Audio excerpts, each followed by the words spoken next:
Hello traders, this video is all about continuation of last previous two videos which I am sharing for analysis of Bank Nifty through technicals and through CPR.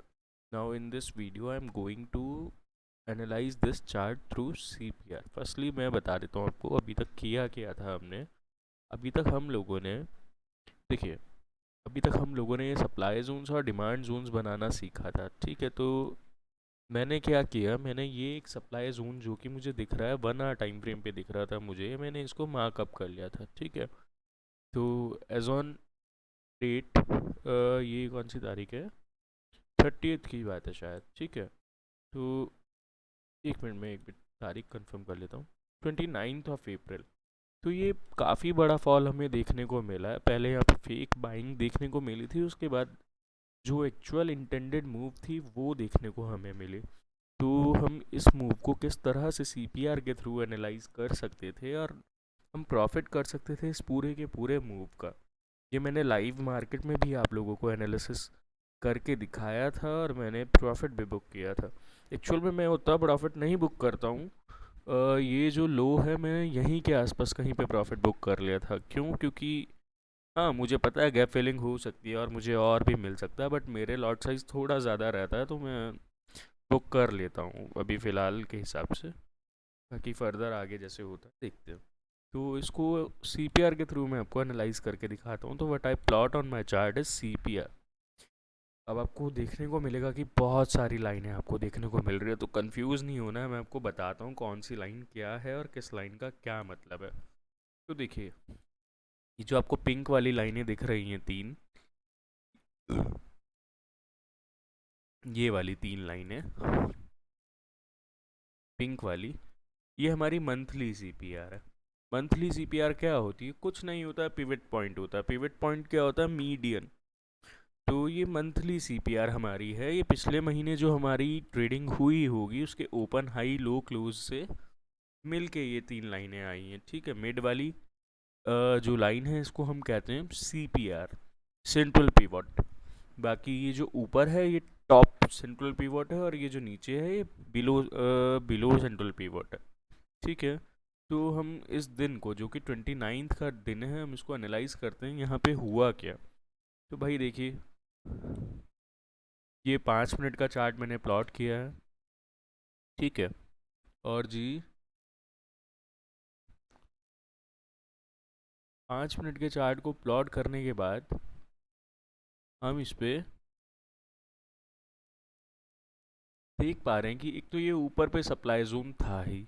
ठीक है, सबसे पहली बात कि यहाँ पे supply zone है। दूसरी बात, सबसे जो पावरफुल पीवोट होता है मंथली वीकली और डेली में से, वो मंथली होते हैं। ठीक है, और मंथली पीवोट्स में भी जो सेंट्रल पीवोट होता है वो सबसे ज़्यादा पावरफुल होता है। वो एरिया ऐसा होता है जहाँ से रिजेक्शन आने के पूरे 100% चांस हैं। देखो, 100% कुछ नहीं होता है मार्केट में। ठीक है, वो मिथ है कि 100% होगा, लेकिन ब्राइट चांसेस हैं कि यहाँ से रिवर्सल के पूरे पूरे चांसेस होंगे। ठीक है, तो हम लोगों ने क्या किया हुआ था, पहले से मुझे यहाँ पे दिख रहा है कि भाई ये जो है पिंक वाला ये सेंट्रल पिवोट है, यहाँ से तो रिवर्सल के चांसेस हैं। ये जो ऊपर है ये हमारा वीकली पिवोट है, तो दो पिवोट एक साथ कोइंसाइड कर रहे हैं सबसे पहली बात इस वाले एरिया में। ठीक है, ये दोनों पिवोट्स एक साथ हैं। नीचे सप्लाई जोन था ही। ठीक है, और अभी ये 5 मिनट कैंडल है तो ये फेक बाइंग बिल्कुल आ सकती है जी। झूठी कैंडल्स बनने में कितनी देर लगती है? एक और दो, 5 और 5 10 मिनट। ठीक है, उसके बाद 15 20 मिनट बाजार नहीं रेंज के बाहर निकला, जो कि हम फर्दर टेक्निकल एनालिसिस से देख पा रहे थे। कहाँ पर कि वॉल्यूम्स में डाइवर्जेंस आना शुरू हो गया था। ठीक है, वॉल्यूम्स में डाइवर्जेंस आ रहा था। दूसरा, यहाँ पे एक आउटसाइड रिवर्सल पैटर्न बन रहा था। तीसरा, ये मंथली सेंट्रल पिवोट है ऊपर। वीकली दूसरा रेजिस्टेंस है, रेजिस्टेंस नंबर 2। जैसे हमारे पास डेली में रेजिस्टेंस नंबर 2 ऊपर था, ठीक है, उसी तरह से वीकली रेजिस्टेंस 2 था और ये मंथली पिवोट था। ठीक है, तो या तो इसको क्या करना चाहिए था, अगर इसको ऊपर निकलना था, सबसे पहली बात हम इसको शॉर्ट ही करने वाले थे। क्यों शॉर्ट करने वाले थे? उसका कारण था डाइवर्जेंस वॉल्यूम्स में, तो वो भी एक एनालिसिस हमारे काम आया। दूसरा शॉर्ट भाई देखो, मैं तो शॉर्ट ही करता, क्यों? क्योंकि ये आउटसाइड रिवर्सल हो चुका था पैटर्न का कहीं ना कहीं, ठीक है, तो शॉर्ट ही करना था। ठीक, तो इसका टारगेट क्या आने वाला था? इसका टारगेट आने वाला था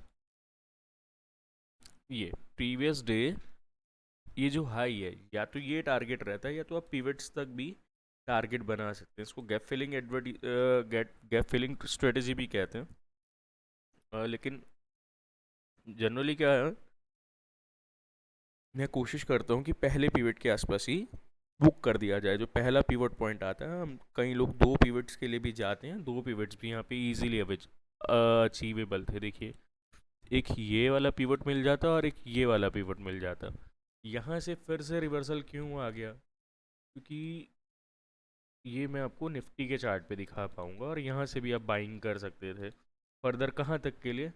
वापिस से प्रीवियस डे हाई के लिए। ठीक है, मैं ये आपको निफ्टी के चार्ट पे दिखा देता हूँ कि क्यों बाय किया जा सकता था वहाँ पे।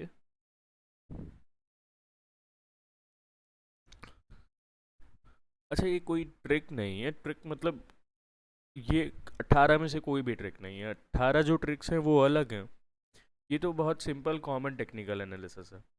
ठीक है जी, तो ये देखिए सेम डे है, ठीक है, तो सेम चार्ट पैटर्न दिख रहा है। यहाँ पे रेजिस्टेंस टू डेली का था, ठीक है।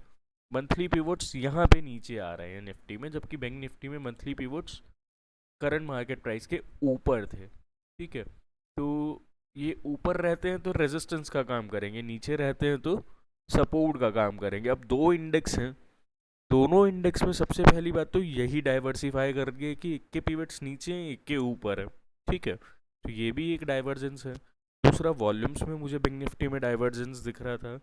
तीसरा, ये निफ्टी भी ऊपर खड़ा है रेजिस्टेंस नंबर 2 पर, या तो इसको यहीं से सपोर्ट लेके, या तो 50% के आसपास तक सपोर्ट लेके इसको ऊपर निकल जाना चाहिए था, ठीक है। अगर कोई बाय भी करेगा तो यहीं पे उसका एसएल रहने वाला था, ठीक है। काफ़ी बड़ा एसएल हो जाएगा कैंडल के नीचे, तो एसएल 50% के आसपास ही रहने वाला था, ठीक है। और इसमें एग्जैक्टली रिवर्सल कहाँ से आया है आप चेक कर सकते हैं, जो डेली पिवोट आता है वहाँ से, ठीक है। क्यों आया है? इसके नीचे ये मंथली टॉप सीपीआर थी, और ये फिर ये जो ब्लू वाली लाइंस हैं, ये ब्लू वाली लाइंस क्या हैं? ये ब्लू वाली लाइंस है, जैसे ये मंथली टॉप सीपीआर है, मीडियम सीपीआर है, और ये लोअर सीपीआर है। इसी तरह से मतलब इस सेंट्रल पिवट रेंज तो पूरी की पूरी है, टॉप वाली टॉप की है, मिडल वाली इंपॉर्टेंट, और लास्ट वाली बॉटम की है। उसी तरह से यहाँ पे ये जो आप देख पा रहे हैं नीले वाली, उस दिन की टॉप सीपीआर है, ये मीड मतलब इंपॉर्टेंट वाली जो होती है मीडियम वाली, और ये जो नीचे वाली है बिलो सीपीआर, ठीक है। तो सेंट्रल पिवोट जो होता है सबसे इम्पॉर्टेंट होता है, ठीक है। अब भाई देखो क्या है, प्राइस इतना फॉल करते हुए आया है, ठीक है, तो रिवर्सल क्यों आ गया?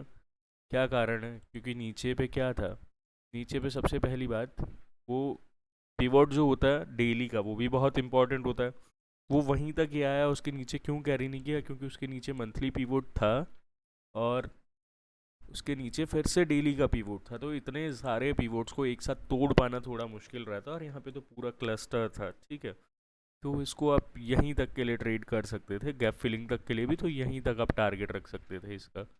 मैं ये नहीं कह रहा हूँ कि पिवोट ही टारगेट रखना चाहिए था, क्योंकि कई बार ऐसा होता है कि वो टॉप सीपीआर से ही रिवर्स हो जाता, तो आपको नहीं मिलता सेंट्रल पिवोट ट्रेड करने के लिए। तो यही उस दिन का लॉजिक था बेसिक, ठीक है। ये आउटसाइड रिवर्सल पैटर्न मुझे यहीं पे बनता दिख गया था, ठीक है। ये ब्रेकडाउन था सिंपल सा, अगर आपने बाय भी किया होता तो इस कैंडल के कहीं ना कहीं 50% पे आप एसएल रखने वाले थे, तो आप बच जाते शॉर्ट सेलिंग से। क्यों?